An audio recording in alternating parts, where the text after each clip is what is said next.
interesting. That game, I like the words that come up, the different phrases. So that was one of them. I see, because I actually had no idea what you were talking about because I was facing you. It's like, yeah. Did you not tell that? I did, yeah, I kind of guessed, yeah. Because it follows a little shrimp about, like a bit krill or something like that, for a while, and it kind of changes and so on. But yeah, I thought one thing that maybe linked the three of us together was, Sarah was talking about commons.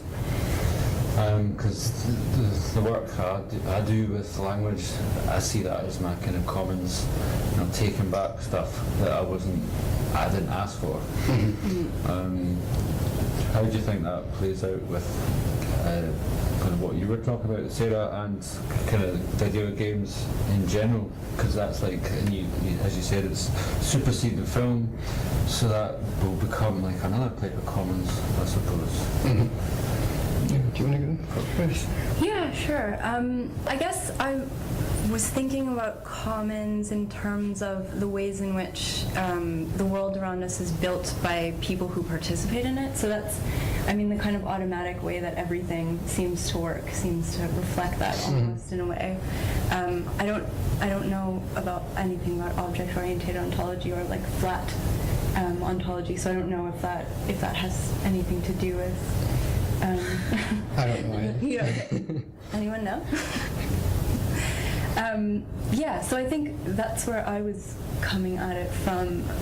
But language is a big part of that, right? And the language that we choose to use and how we choose to use it is part of that kind of collective world making. So you can see in your talk, Nikki, the kind of mechanics of that, the way that the world is constructed or has been constructed by the way that you've taken the words out of their context, that it seems kind of absurd, and we get a sense of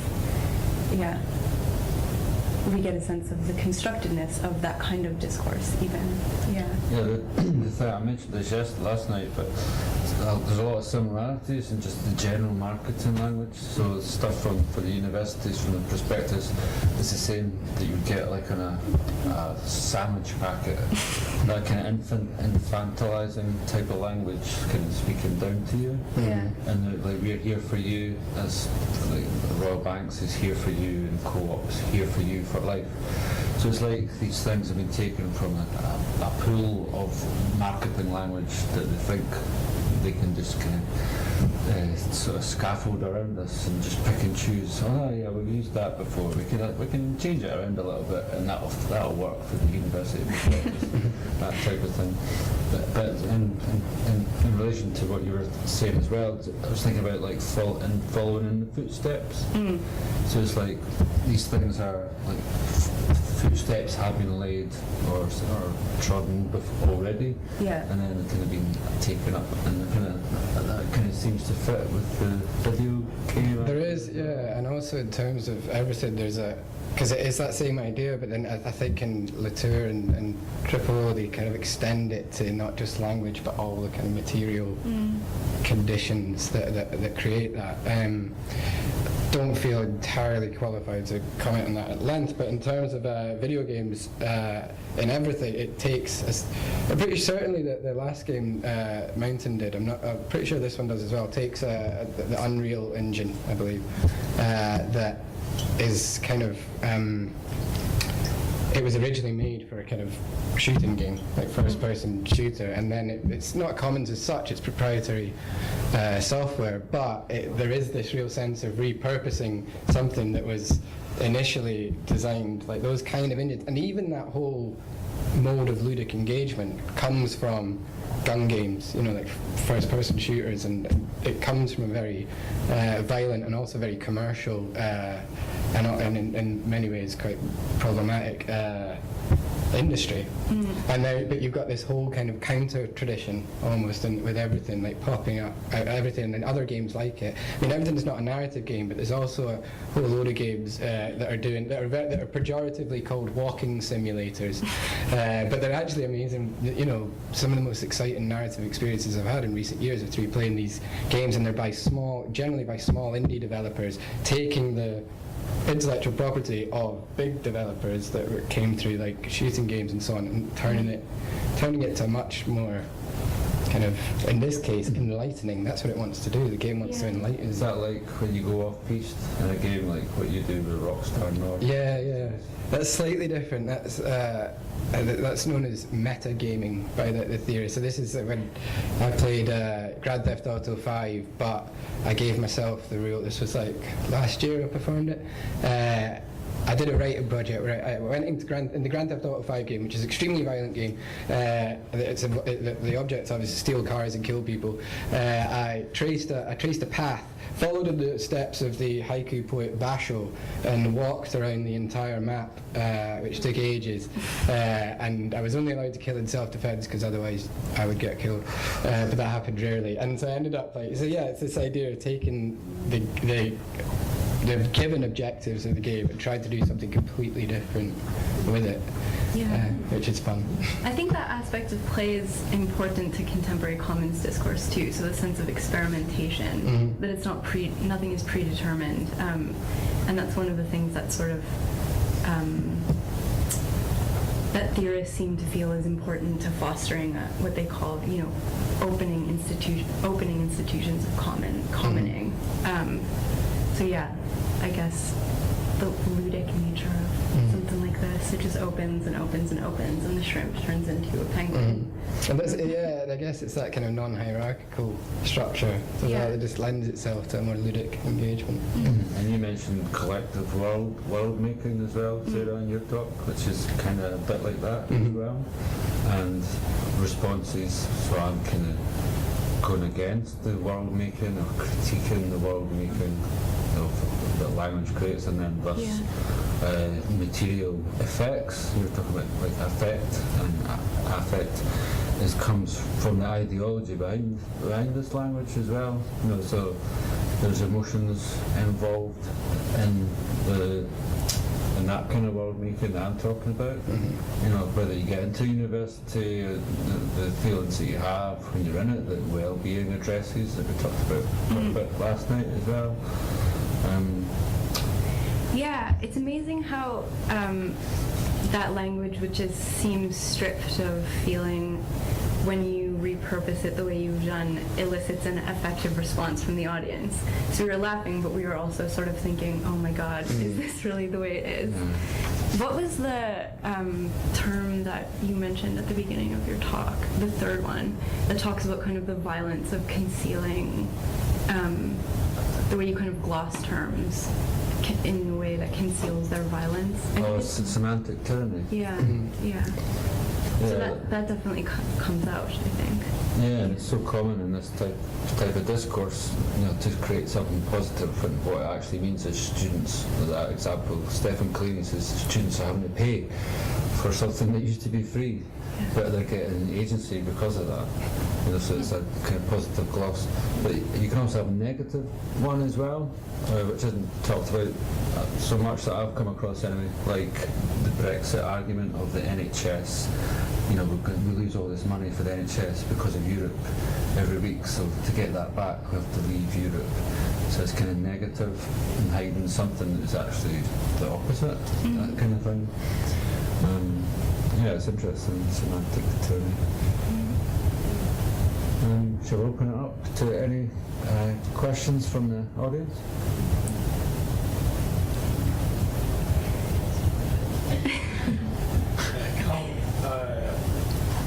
I wasn't quite clear on the link to speculative realism. So you could clarify what the connection to triple O. So triple O be it a form of speculative realism, and the key tenet of speculative realism being getting away from any kind of dualistic, getting away from Descartes and Kant, and even Heidegger, how Heidegger prioritizes design over all other forms of being, to get away from that and emphasize the non-human actors, or whether it's actors or objects, depending on the theorist. And the fact that you just pointed out that the engine like the game came from a first-person shooter, to me seems to emphasize the the idea of the trail of the human serpent lies on everything. Yeah, and it's the game. Actually, the game plays this. I didn't have time to talk about it, but the one, because you can't play as a human, as I mentioned, but later on in the game, you're given this object called nothing. And when you turn into nothing, the game, rather, as you can see, like the game's usually third person, so you're following the object around. But when you become the nothing, it goes into first person mode. In other words, like the shooters that its lineage comes from. And when you're in first person mode, you can't sing to anything, you can't talk to anything, and it emphasizes that, this idea of separation almost between human and thing.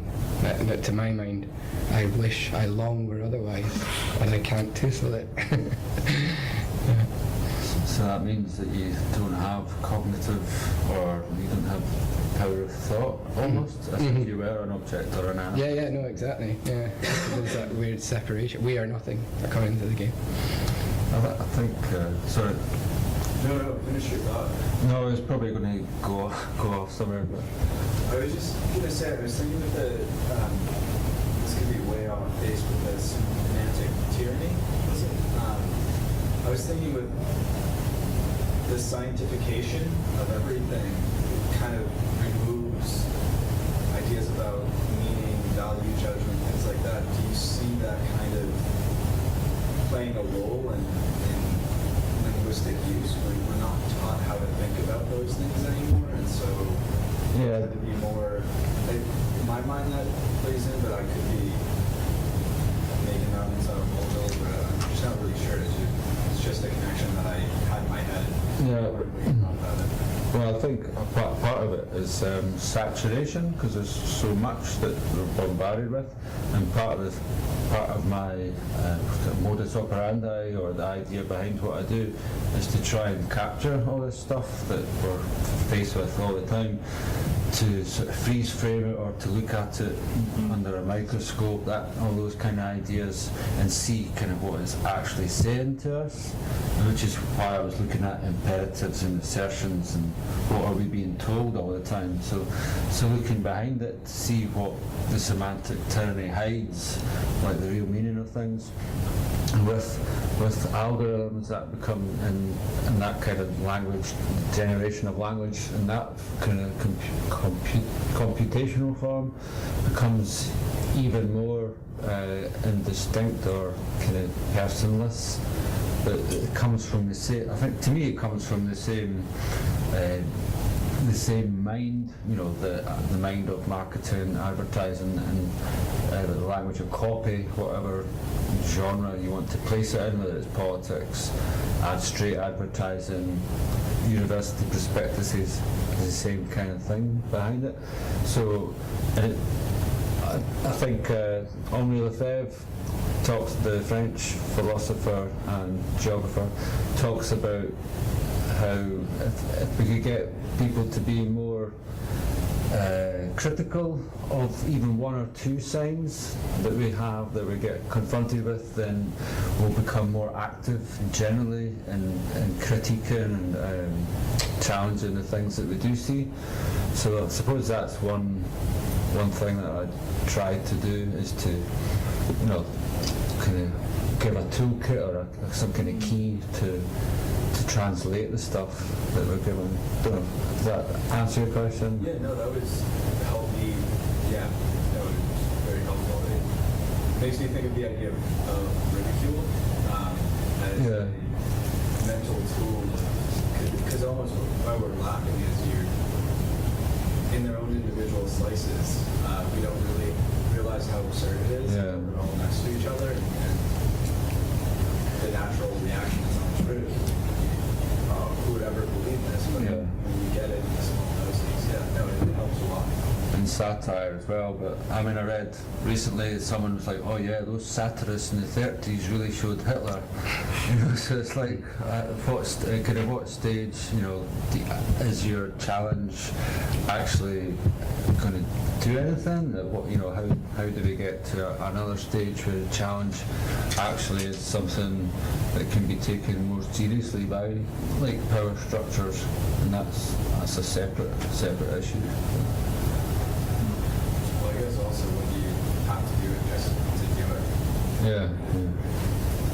Yeah, it's important to do it. I guess it's only worth, or there's something more important, even if nobody has something more stick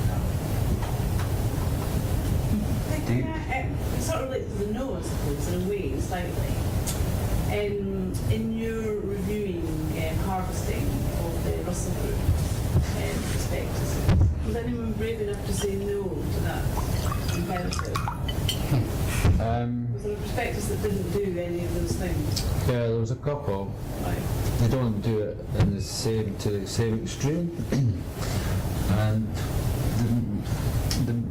the two that didn't bother with most of that marketing kind of copy were quite established universities who obviously don't feel that they have to do that.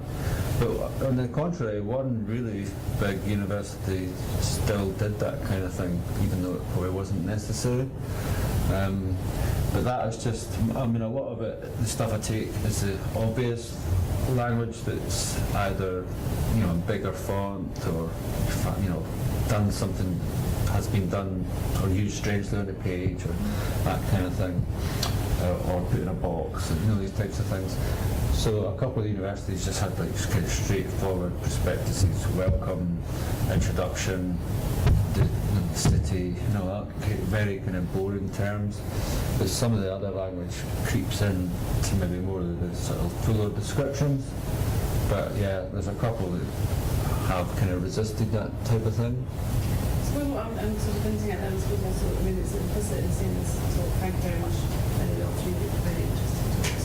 It's the actual, the difficulty of saying no to the oppressive systems within which you work. So if we're university to risk a different marketing strategy, it's a real risk, and it's a risk that has profound consequences, which could include folk losing their jobs because they don't recruit students. So there's nothing, it's quite easy to stand outside of that and do a review of the rhetoric, because that's what it is, it's rhetorical performance. And Shilin and I will look at each other all through it. Well, of course these are the things we say to get funding, to fund the PhD that you've just done, that's allowed you to do the project that you've just done. Because I'm casting back, and David was at the workshop, I say, reflect to the funders the language they are using. Don't resist it, reflect it, because that's what's going to get you funding.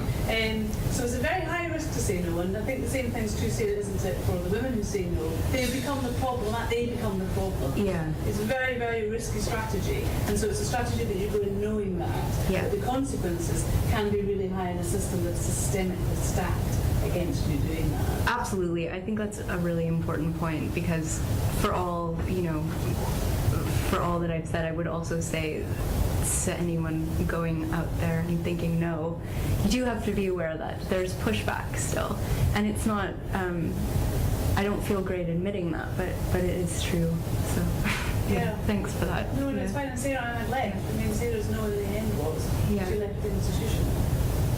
Because it was untenable and unlivable in long. Yeah, and the academy completely, right, at this point. I mean, she's still publishing, but not. Outside of it. Yeah. She resigned from her job. Yeah.